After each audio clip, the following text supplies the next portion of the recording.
In this quick guide, I'm going to go ahead and show you how you can fix the PS5 error code CE-108255-1. Before we dive into this video though, make sure to like the video and subscribe to the channel with all notifications on. It really does help out the channel. It lets us know that you want more content like this. But once again, this guide is specific to error code CE-108255-1. From the home menu of your PlayStation 5, go ahead and highlight the game or app giving you that error and press the options button on your controller and scroll down until you see the check for update button and go ahead and select it.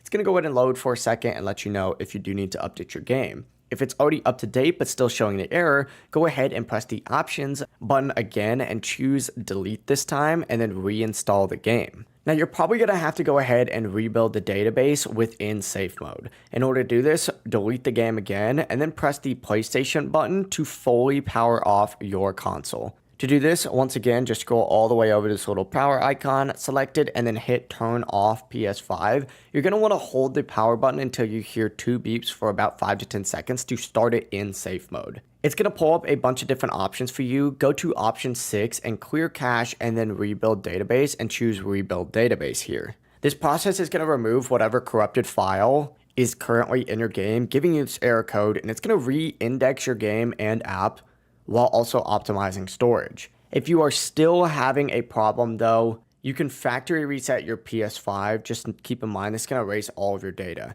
To do this though, go ahead and navigate to settings and then go to the system tab right here, find system software within this section all the way up at the top, and then go ahead and choose reset options down at the bottom, then hit reset your console and then reset. If this guide did help you fix your issue, keep in mind that liking the video and subscribing to the channel really does help us out and lets us know that you want more PlayStation tips just like this. Have a great rest of your day though. Peace.